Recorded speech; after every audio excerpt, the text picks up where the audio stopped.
খাদ্যের পর পুষ্টি নিরাপত্তা নিশ্চিতই সরকারের অন্যতম লক্ষ্য। প্রাণী সম্পদ সেবা সপ্তাহ ও প্রদর্শনের উদ্বোধনীতে প্রধানমন্ত্রী। বিশ্ববাজারে কমার পরও দেশে সয়াবিনের দাম বাড়ানোয় তোড়জোড়, কোম্পানি কমাচ্ছে সরবরাহ, ক্ষুব্ধ ক্রেতা। বাড়াইলে আর কমে না এবং আমাদেরকে ওইভাবে কিনে খেতে হচ্ছে, আমাদের আয় বাড়তেছে না। মানুষ কি আরো নার্ভাস অবস্থা ফিল করবে, এটা বাড়ানো এই মুহূর্তে উচিত হয়নি। চাহিদার চেয়ে বেশি উৎপাদন সক্ষমতা থাকলেও কমছে না লোডশেডিং, শহর গ্রাম সবখানেই বাড়ছে ভোগান্তি। আধা ঘন্টা থাকে তার 1 ঘন্টা থাকে না। এই গরমের মধ্যে তো মানুষজন চলাফেরা খুব কঠিন হয়ে গেছে। ঘন্টায় ঘন্টায় কারেন্ট যাচ্ছে, যার কারণে আর আবহাওয়া খুব প্রচন্ড গরম। সড়কে থামছে না মৃত্যু মিছিল। সুনামগঞ্জে বাউল শিল্পী সহ নিহত 2, ঝালকাঠিতে ট্রাক চাপায় আহতদের কেউই নন শঙ্কামুক্ত। এবং ভারতে প্রথম দফা লোকসভা নির্বাচন কাল জনমত জরিপে এগিয়ে বিজেপির জোট, গুরুত্বের সঙ্গে দেখছেন পর্যবেক্ষকরা। দেখছিলেন শিরোনাম সংবাদ দুপুরের সঙ্গে আছে আমি রাবিয়া ইসলাম স্নেহা। প্রধানমন্ত্রী শেখ হাসিনা বলেছেন, খাদ্যের পর এবার পুষ্টি নিরাপত্তা নিশ্চিতই সরকারের অন্যতম লক্ষ্য। সকালে রাজধানীর আগারগাঁওয়ে প্রাণী সম্পদ সেবা ও প্রদর্শনের উদ্বোধনীতে এই কথা বলেন তিনি। দেশ এখন খাদ্যে স্বয়ংসম্পূর্ণ জানিয়ে প্রধানমন্ত্রী বলেন, বাংলাদেশ কারো মুখাপেক্ষী হয়ে থাকবে না, নিজের আমিষ নিজেরাই উৎপাদন করবে। বলেন, অবৈধভাবে সংবিধান লঙ্ঘন করে যারা ক্ষমতা এসেছিল তারা দেশের জন্য কিছুই করেনি। বিএনপি দেশের কৃষিকে ধ্বংস করেছিল উল্লেখ করে সরকার প্রধান বলেন, বিপরীতে আওয়ামী লীগে কৃষিকে বিপ্লব ঘটিয়েছে। জানান, গবেষণা ছাড়া কোনো দেশ এগিয়ে যেতে পারে। ঈদুল আজহায় যত্রতত্র পশু কোরবানি না দেওয়ার আহ্বান জানান প্রধানমন্ত্রী। উন্নত জীবনের অনেক ঘাত প্রতিঘাতের পর 1996 যে আমাদের কৃষি উৎপাদনে দ্বিগুণ, আমাদের সুনির্দিষ্ট লক্ষ্য ছিল। পঞ্চবার্ষিকী পরিকল্পনা নিয়েছি, প্রেক্ষিত পরিকল্পনা করেছি এবং দেশকে এগিয়ে নিয়ে যাবার সব ব্যবস্থা করার ফলেই আজকে আমরা জাতিপিতা যেখানে আমাদের স্বল্পোন্নত দেশ রেখে গিয়েছিলেন, আমাদের লক্ষ্য ছিল 2020 সালে জাতিপিতার জন্মশতবার্ষিকী এবং 21 সালে স্বাধীনতা সুবর্ণ জয়ন্তীর সময় অন্তত বাংলাদেশকে আমরা আরও এক ধাপ উন্নীত করব। আজকে আমরা উন্নয়নশীল দেশের মর্যাদা পেয়েছি, 2026 সাল থেকে তা শুরু হবে। এরই মধ্যে আমাদের প্রস্তুতি নিতে হবে। আর সেই প্রস্তুতিতে একদিকে যেমন গণমানুষের খাদ্য নিরাপত্তা নিশ্চিত করতে হবে, তাদের স্বাস্থ্য সুরক্ষার ব্যবস্থা করতে হবে, সেই সাথে সাথে আমিষ সরবরাহের জন্য আমাদের হাঁস মুরগি পশু পাখি যা কিছু দরকার, কারণ আমাদের আমিষ আমরাই তৈরি করব, আমাদের দেশের মানুষকে দেব। আমাদের লক্ষ্য প্রথম হলো খাদ্য নিরাপত্তা দেওয়া, দ্বিতীয় হলো পুষ্টি নিশ্চয়তা দেওয়া। এখন আমরা সেই পদক্ষেপই হাতে নিয়েছি। রাজধানীর আগারগাঁওয়ে প্রাণী সম্পদ সপ্তাহ ও প্রদর্শনী উদ্বোধন শেষে ঘুরে দেখছেন প্রধানমন্ত্রী শেখ হাসিনা। সরাসরি যাচ্ছে সেখানে।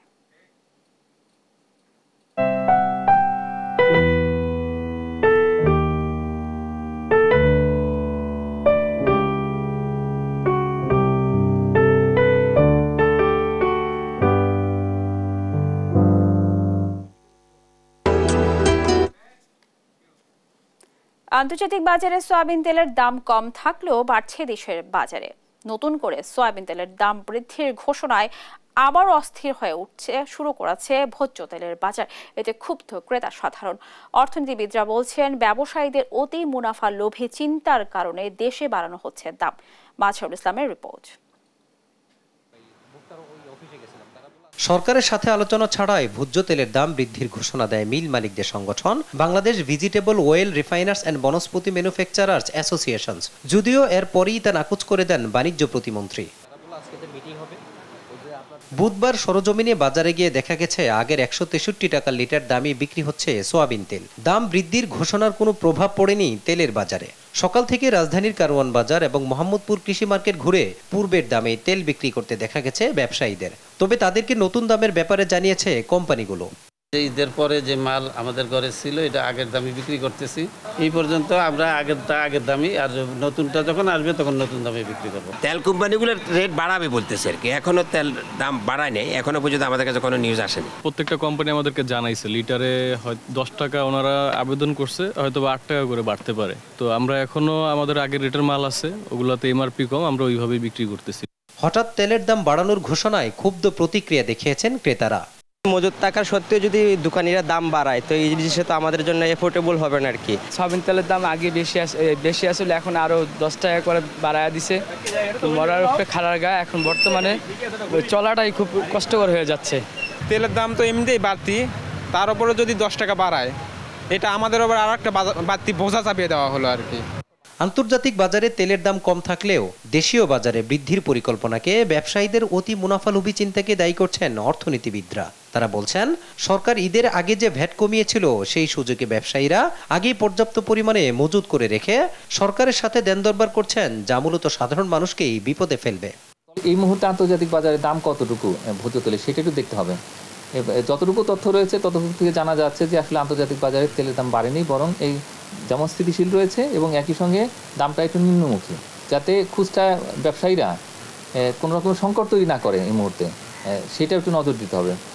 বিশ্বব্যাংকের মার্চ মাসের তথ্য অনুযায়ী জানুয়ারি মাসে আন্তর্জাতিক বাজারে প্রতি টন সোয়াবিনের দাম ছিল $971, ফেব্রুয়ারি মাসে $912। গত 2 বছরে বিশ্ব বাজারে সোয়াবিন তেলের দাম কমেছে প্রায় 52%, সেখানে দেশের বাজারে কমেছে মাত্র 17%। মাজহারুল ইসলাম, দেশ টিভি, ঢাকা। 2 দিন আগেই সোয়াবিন তেলের দাম লিটার প্রতি 10 টাকা বাড়ানোর ঘোষণা দেয় উৎপাদক সমিতি। চট্টগ্রামের খাতুনগঞ্জে আগের দামে তেল বিক্রি হলেও বিভিন্ন কোম্পানি সরবরাহ কমিয়ে দিয়েছে। কবে নাগাদ নতুন দামে বিক্রি হবে এমন প্রশ্নে স্পষ্ট করে কিছু বলছেন না পাইকাররাও। চট্টগ্রাম থেকে একেএম নাজিমের তথ্য ও চিত্র ডেস্ক রিপোর্ট। গত সোমবার Bangladesh vegetable oil refiners and Vanaspati manufacturers অ্যাসোসিয়েশনের এক সংবাদ বিজ্ঞপ্তিতে সয়াবিন তেলের মূল্যবৃদ্ধির ঘোষণা দেওয়া হয়, যদিও তার কিছুক্ষণ পরেই বিষয়টি নাকচ করেন বাণিজ্য প্রতিমন্ত্রী। ভোজ্য তেলের দাম নিয়ে এমন সমন্বয়হীনতায় ক্ষুব্ধ সাধারণ ক্রেতা। বাড়াইলে আর কমে না এবং আমাদেরকে ওইভাবে কিনে খেতে হচ্ছে, আমাদের আয় বাড়তেছে না। তেলের দাম বাড়ার কারণে মানুষ কি আরো নার্ভাস অবস্থা ফিল করবে, এটা বাড়ানো এই মুহূর্তে উচিত হয় নাই। খুবই একটা যন্ত্রণাদায়ক, যেহেতু আমরা চাচ্ছি আমরা যাতে কম আয়ের লোক, আমরা কম খেয়ে আমরা যাতে একটু চলতে পারি। খাতুনগঞ্জের ব্যবসায়ীরা বলছেন, সয়াবিন তেলের দাম বাড়ানোর কথা তারা শুনেছেন, কোম্পানিগুলো দাম না বাড়ালেও সরবরাহ কিছুটা কমিয়ে দিয়েছে। কোম্পানিরা এখনো ওভাবে আমাদেরকে এভাবে করে বলে নাই যে হয়তো বাড়বে, হয়তো কালকে থেকে বাড়বে, এরকম একটা চিন্তা ভাবনা আছে। মাল ডেলিভারি কম দিচ্ছে কোম্পানিরা, বিভিন্ন সব কোম্পানি এভাবে দিচ্ছে মালগুলো আমাদেরকে। না আজও কোনো নির্দেশনা দেয় নাই। এখনো সয়াবিন তেলের রেট করছি 500 টাকা করে, আগে যেরকম 500 টাকা সিটি গ্রুপের এখন 500 টাকা রেট দিয়ে করছি। আজও আপাতত বাড়তে দেয় না, যদি সামনে বাড়ে তাহলে বাড়বে। ব্যবসায়ীদের কেউ জানিয়েছেন নতুন দামের সয়াবিন তেল এখনো বাজারে আসেনি, বাজারে আসলে বিক্রি করা হবে। এখন আগের ওভারে বেচতে আছে, এখন নতুন মাল নিলে তারপর বলতে পারবো আমরা কতটুকু বিক্রি করতে পারি, কতটুকু নিতে পারি। এদিকে বুধবার ট্যারিফ কমিশনের এক বৈঠক শেষে জানানো হয়, সয়াবিন ও পাম তেলের দাম আপাতত বাড়ছে না। নিউজ ডেস্ক, দেশ টিভি। 50 বছরে বাংলাদেশে অর্থনীতি রাজনীতি শীর্ষক সিপিডির বইয়ের মোড়ক উন্মোচন অনুষ্ঠানে বক্তব্য রাখছেন অর্থনীতিবিদরা। সরাসরি যাচ্ছে সেখানে। উদ্যোক্তাদের মধ্যে এবং এগুলো শুধু যে কয়েকটা জায়গায় সীমাবদ্ধ ছিল তা না, এগুলো বিভিন্ন সেক্টরে ছড়িয়ে পড়েছে।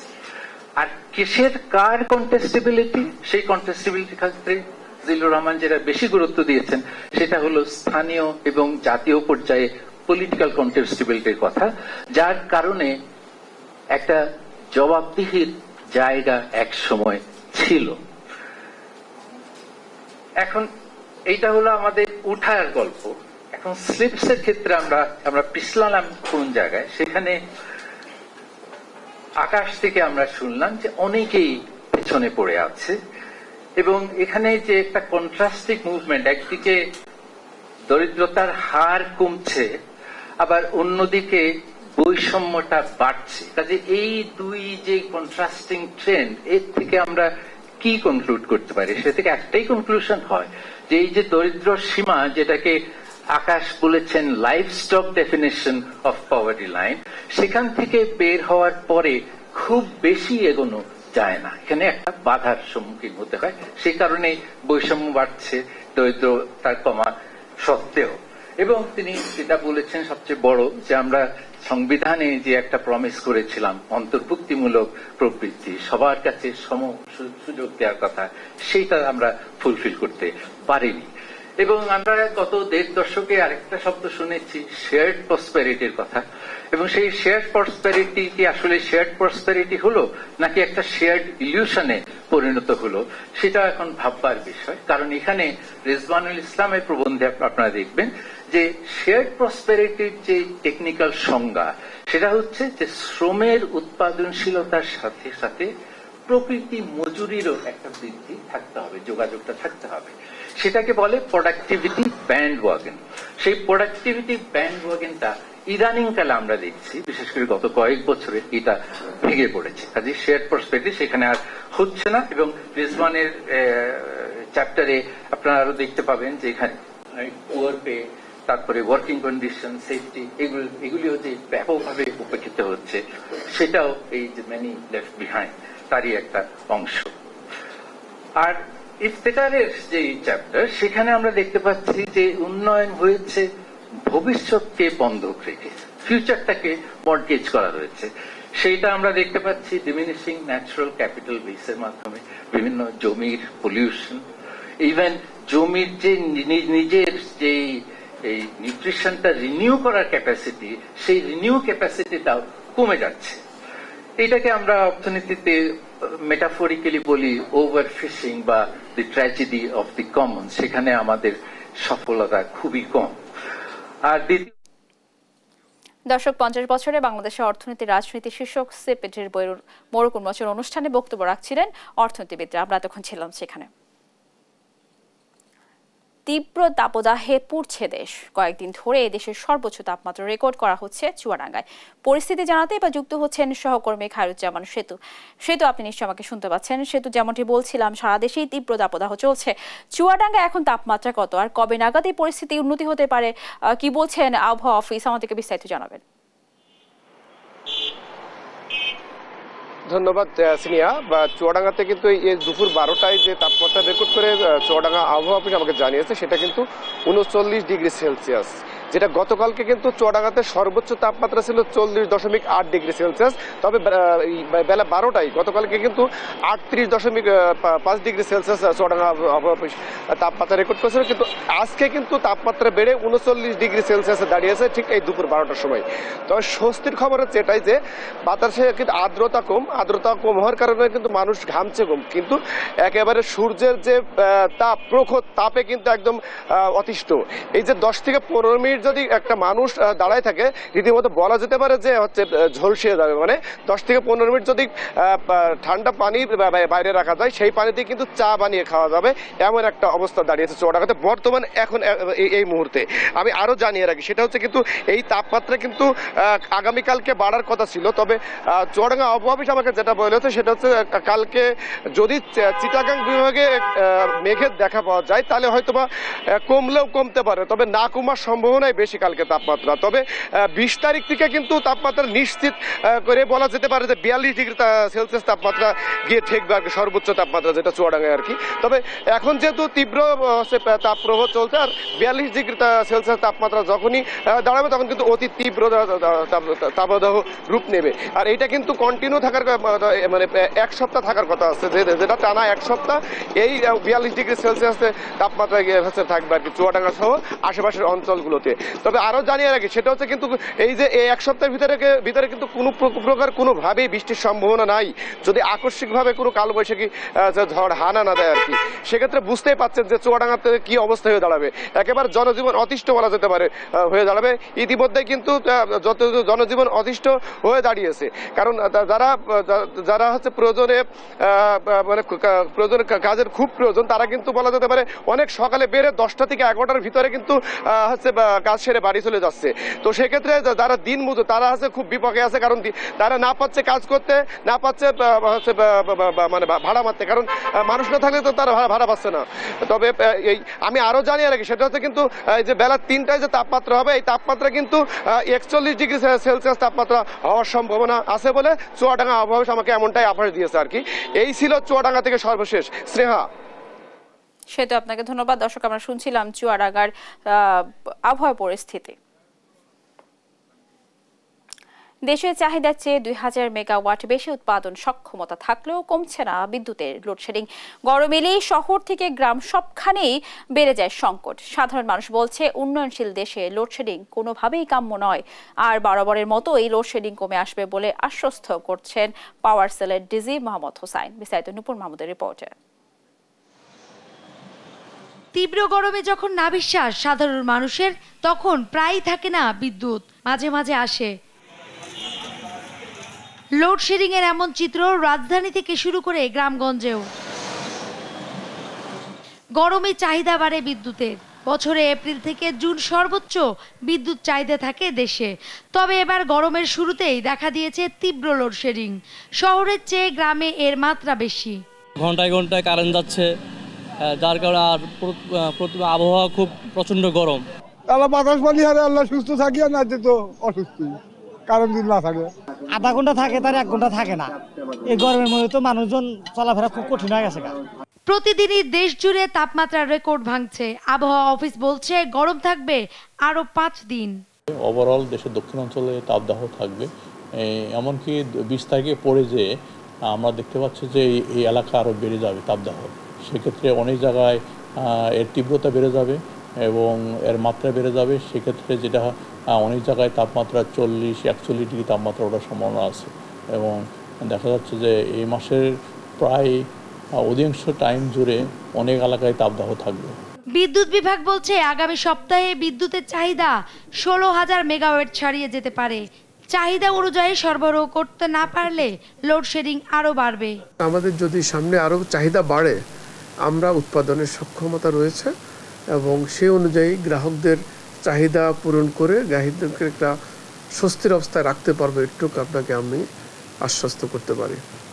যদি কিছু লোডশেডিং করতে হয়, সেটা গ্রাহকদের সহ্য সীমার মধ্যেই থাকবে। স্থানীয় পর্যায়ে সক্ষমতার কোনো ঘাটতি আছে কিনা সেটি খতিয়ে দেখা হচ্ছে বলে জানান পাওয়ার সেলের ডিজি।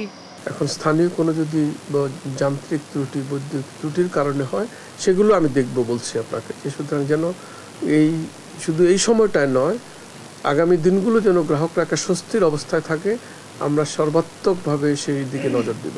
গ্রাম আর শহরের সাধারণ মানুষ চান এই তীব্র গরমে একটু স্বস্তি আর নিরবিচ্ছিন্ন বিদ্যুৎ সরবরাহ। নূপুর মাহমুদ, দেশ টিভি, ঢাকা। সংবাদ দুপুর আরো থাকছে। ঢাকার ব্যস্ত সড়কে ইজি বাইকের দাপট, রহস্যময় স্টিকার থাকলেই ধরছে না পুলিশ। সিন্ডিকেটের আড়ালে রমরমা ব্যবসা।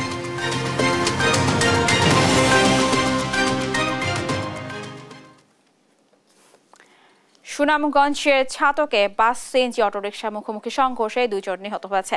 সকালে উপজেলার সুরমা সেতু এলাকায় এই দুর্ঘটনা ঘটে। নিহতরা হলেন পাগল হাসান এবং সাত্তার মিয়া। পুলিশ জানায়, ছাতকের সুরমা সেতু এলাকায় দ্রুত গতির একটি বাসের সঙ্গে মুখোমুখি সংঘর্ষে অটোরিকশায় থাকা 5 যাত্রীর 2 জন ঘটনাস্থলেই নিহত হয়।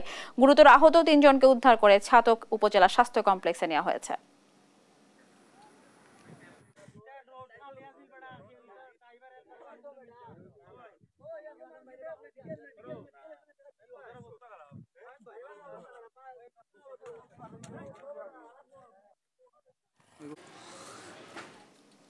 ঝালকাঠির গাবখান সেতু এলাকায় ট্রাক চাপায় গুরুতর আহত 9 জন এখনও বরিশাল শের-ই বাংলা মেডিকেল কলেজ হাসপাতালে চিকিৎসাধীন রয়েছেন। তাদের অবস্থা শঙ্কামুক্ত কিনা তা আরও 24 ঘন্টা পর বলা যাবে বলে জানিয়েছেন চিকিৎসকরা। এছাড়া বৃহস্পতিবার সকালে চিকিৎসাধীন একজনকে উন্নত চিকিৎসার জন্য ঢাকায় পাঠানো হয়েছে। দুর্ঘটনায় নিহত প্রত্যেকের পরিবারকে 25,000 টাকা ক্ষতিপূরণ দেওয়ার কথা জানিয়েছেন বরিশালের বিভাগীয় কমিশনার। ঝালকাঠির দুর্ঘটনায় এখন পর্যন্ত মারা গেছে 14 জন। আহত অবস্থায় ঝালকাঠি, বরিশাল এবং ঢাকায় চিকিৎসাধীন আছেন কমপক্ষে 20 জন।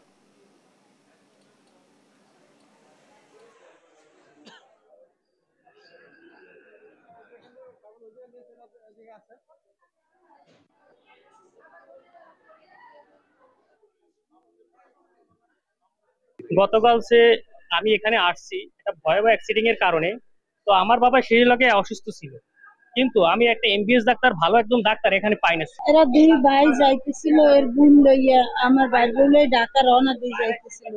তারপর আমার খালা ছিল, সে ঢাকা হাসপাতাল, আর আমার এর মেয়ে আর বউ এরা মারা গেছে জায়গায়। আর এবার দুইজন হাসপাতাল নিয়েছে, আমি এরপর আর কিছু আমি পরে আইছি। ঘন ঘন লোডশেডিং এ বিপাকে বগুড়ার চাষিরা বিদ্যুৎ না থাকায় সময় মতো জমিতে সেচ দিতে পারছেন না বলে অভিযোগ করেন তারা। পরিস্থিতি জানাতে সরাসরি যুক্ত হচ্ছেন সঞ্জু রায়। সঞ্জু, আপনি নিশ্চয়ই আমাকে শুনতে পাচ্ছেন। সঞ্জু, যেমনটি বলছিলাম যে ঘন ঘন লোডশেডিং হচ্ছে, এই লোডশেডিং এর ফলে কৃষি সেচ নিয়ে কি ধরনের সমস্যা হচ্ছে, কি বলছেন বিদ্যুৎ বিভাগ, আমাদেরকে বিস্তারিত জানাবেন। স্নেহা, গেল কয়েকদিন ধরে বগুড়া সহ সারা দেশে যে তীব্র তাপদাহ চলছে, এতে কিন্তু একদিকে যেমন জনজীবন হাঁপিয়ে উঠেছে, অন্যদিকে নেতিবাচক প্রভাব পড়েছে কিন্তু এই বড় মৌসুমে কৃষকদের জীবনে। কারণ এই যে কাঠফাটা রোদ, এই রোদে কিন্তু এই ফসলের জমিগুলো যেভাবে শুকিয়ে যাচ্ছে, এতে করে প্রতি বিঘা জমিতে প্রতিদিন 2 থেকে 2.5 ঘন্টা কিন্তু প্রতি বিঘাতে সেচ দিতে হচ্ছে এবং ঘন্টার পর ঘন্টা কিন্তু এখানে পানি না দিলেই এই জমির যে ধানের যে ফুল আসছে, এই ফুলের যে দানা, এই দানাগুলো কিন্তু ক্ষতিগ্রস্ত হচ্ছে। এবং সবচেয়ে যে সংকটের যে জায়গা, গেল রমজান মাসে যে পরিমাণ লোডশেডিং হয়েছে, এতে করে ধান উৎপাদনের শীর্ষ একটি জেলা এই বগুড়া, এই বগুড়াতে কিন্তু বোরো মৌসুমে বোরো ধানের ব্যাপক ক্ষতি হয়েছে, যে ক্ষতি কিন্তু পোষানোর এখনো চেষ্টা করছে কৃষকরা। তবে স্বস্তির যে বিষয় হচ্ছে, আমি আজকে দাঁড়িয়ে আছি বগুড়া সারিয়াকান্দি উপজেলার কামালপুর ইউনিয়নে। এটি বগুড়া শহর থেকে প্রায় 35 থেকে 40 কিলোমিটার দূরে। এই ইউনিয়ন সহ সারিয়াকান্দি উপজেলার কথা যদি স্নেহে আপনাকে বলি, পবিত্র ঈদ উল ফিতরের পর থেকে এইখানে কিন্তু চাহিদা অনুযায়ী বিদ্যুৎ পাচ্ছে সাধারণ কৃষক সহ সাধারণ মানুষ। বিদ্যুৎ বিভাগ যেটি বলছে যে তাদের এই উপজেলায় চাহিদা রয়েছে 10 মেগাওয়াট বিদ্যুৎ এবং তারা এখন সেটিই সরবরাহ করছে। এতে করে কি হচ্ছে, কৃষকরা কিন্তু নিরবিচ্ছিন্নভাবে সেচ পাম্প তারা চালু রাখতে পারছে। যদিও এখানে কিন্তু উৎপাদন খরচ কৃষকদের বাড়বে অনেক বেশি, এতে করে কিন্তু অনেক শঙ্কায় রয়েছে কৃষকরা। আমরা একটু সরাসরি একজন কৃষকের সাথে কথা বলবো যে আসলে এই ঘন ঘন লোডশেডিং আর গরমের কারণে তাদের বড় এই ফসলে কি ক্ষতি হচ্ছে। বলেন। আমাদের ক্ষতি হচ্ছে এই তীব্র খরানের কারণে, জমিতে অতিরিক্ত পানি পাওয়া যাচ্ছে না। ঈদের আগে মোটেই লোডশেডিং আসে নাই, তাতে আমরা খুব ক্ষতিগ্রস্ত। জমির ধানের শীষগুলো ছোট হচ্ছে, অনেক পোকামাকড়ের আক্রান্ত হয়ে আমাদের অনেক ক্ষতি হচ্ছে। এই কারণে আমরা মাননীয় প্রধানমন্ত্রীর কাছে আমরা সাধারণ কৃষক একটু সাহায্য চাই। ধন্যবাদ আপনাকে। স্নেহা, শুনছিলেন একজন সাধারণ কৃষক, তিনি বলছিলেন যে এখন থেকে রমজান মাসে তাদের যে ক্ষতিটা হয়েছে লোডশেডিং এর কারণে, এই ক্ষতিটা পুষিয়ে নেওয়ার জন্য এখন থেকে যেন তারা অন্তত নিরবিচ্ছিন্ন বিদ্যুৎ পায়। কারণ যে পরিমাণ রোদ, এই সময় যদি বোরোর এই ধানগুলোতে তারা যদি নিয়মিত পানি বা সেচ না দিতে পারে, তাহলে কিন্তু তারা বড় ধরনের ক্ষতিতে পড়বে। যদিও সঞ্জু, আপনাকে ধন্যবাদ। দর্শক, বগুড়ায় লোডশেডিং এ কৃষিকাজের বিভিন্ন ধরনের সমস্যার কথা জানাচ্ছিলেন আমাদের সহকর্মী। আন্তর্জাতিক বিশ্বের সবচেয়ে বড় গণতান্ত্রিক দেশ ভারতে শুক্রবার থেকে শুরু হচ্ছে লোকসভা নির্বাচন। অষ্টাদশ নির্বাচনে ভোট গ্রহণ ঘিরে ব্যাপক প্রস্তুতি দেখা গেছে দেশ জুড়ে। লোকসভার 543টি আসনে ভোট নেওয়া হবে। এর মধ্যে পশ্চিমবঙ্গে 42টি আসন রয়েছে। এবার নির্বাচন হচ্ছে 7 দফায়। প্রথম দফার নির্বাচন হচ্ছে লোকসভার 3টি আসনে। আসন 3টি হলো কোচবিহার, জলপাইগুড়ি এবং আলিপুরদুয়ার আসন। দেশটির 28টি রাজ্য ও 8টি কেন্দ্রশাসিত অঞ্চলের মধ্যে শুক্রবার নির্বাচন হচ্ছে 17টি রাজ্য ও 4টি কেন্দ্রশাসিত অঞ্চলের 102টি আসনে। একই সঙ্গে আগামীকাল ভোট গ্রহণ হবে অরুণাচল প্রদেশ রাজ্যের বিধানসভার 7টি এবং সিকিমের 32টি আসনে।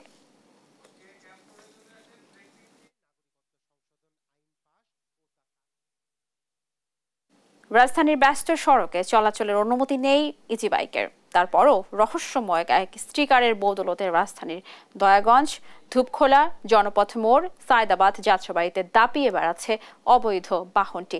অভিযোগ আছে অসাধু ট্রাফিক পুলিশকে ম্যানেজ করেই দীর্ঘদিন ধরে এই স্টিকার বাণিজ্য গড়ে তুলেছে একটি সিন্ডিকেট, যার নেপথ্যে রয়েছে গন্ডারিয়া থানা ছাত্রলীগ সভাপতি হিজরা নেত্রী সহ নাম সর্বস্ব সাংবাদিকও। বিস্তারিত শাহাদাত নিশাতের রিপোর্টে।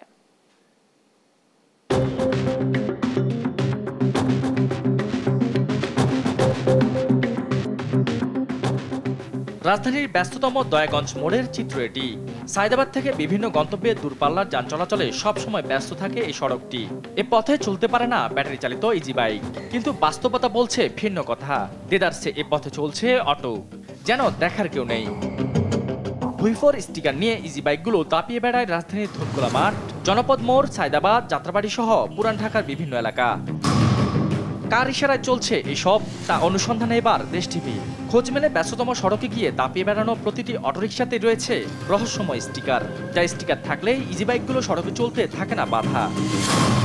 অনুসন্ধানে বেরিয়ে এসেছে K3 number 1, 7 star, gear, dolphin, দৈনিক অগ্নিশিখা, জরুরি সংবাদপত্র সহ নামে বেনামে নানা স্টিকারে চলছে ইজি বাইকগুলো। স্টিকারের নেপথ্যে রয়েছে গেন্ডারিয়া থানা ছাত্রলীগের সভাপতি জাহিদ হাসান, দৈনিক মুক্ত খবর, বাংলার ডাক, অগ্নিশিখা সহ বিভিন্ন সংবাদপত্রের নাম সর্বস্ব সম্পাদক ও রিপোর্টার।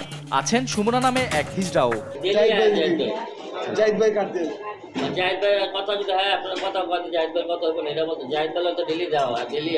স্টিকার পেতে চালকদের প্রতি মাসে গুনতে হয় 1 থেকে 1,500 টাকা। অবশ্যই স্টিকারের আড়ালে ঠিক কারা আছেন সেটি জানেন না চালকরাও।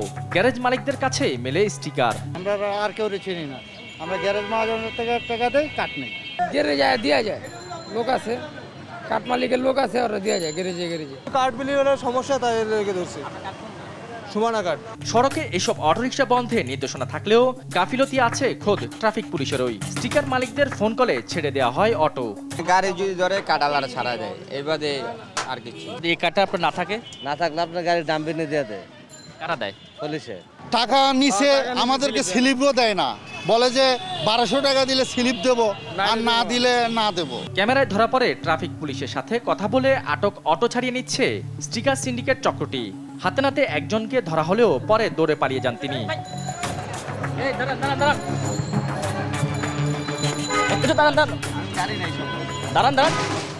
মুহূর্তেই ভোল পাল্টে ফেলে ট্রাফিক পুলিশও।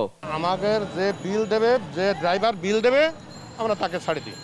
কিন্তু একটু আগে তো আমরা দেখলাম যে একটা যে কার্ড মালিকের লোক, সেটা আমার দেখার, আপনার থেকেই নিল, আপনার থেকে সেটা আমার দেখার বিষয় না। বিষয়টি জানা নেই বলে দাবি পুলিশের ঊর্ধ্বতন কর্মকর্তাদের। আপনার কাছ থেকে যে বিষয়গুলি আমরা জানলাম, বিষয়গুলি আমরা ডেফিনেটলি আমরা অনুসন্ধান করব, তদন্ত করব, এবং আমাদের কাছে খুব স্পষ্টতই নিউজ যে নর্মালি ব্যাটারি চালিত রিক্সা ঢাকা শহরের মূল সড়কগুলিতে চলতে পারবে না। এই পুলিশের এই কর্তা বলছেন, ইজি বাইকের স্টিকার সিন্ডিকেটের সঙ্গে কারো সংশ্লিষ্টতা পেলে কাউকেই ছাড় দেওয়া হবে না। সাদাত নিশাদ, দেশ টিভি, ঢাকা। সংবাদ দুপুর আরো থাকছে। ম্যান সিটিকে বিদায় করে উয়েফা চ্যাম্পিয়ন্স লিগের সেমিফাইনালের রিয়াল মাদ্রিদ আর্সেনালকে হারিয়ে তাদের সঙ্গে বায়ার্ন মিউনিখ।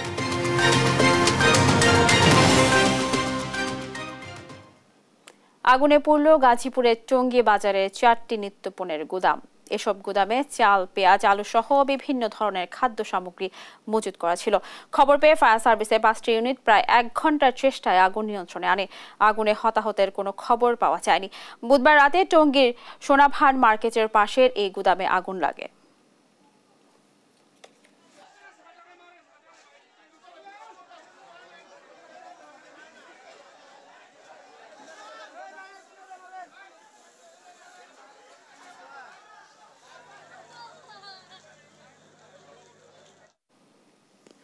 মশার অত্যাচার অতিষ্ঠ রংপুর নগরবাসী।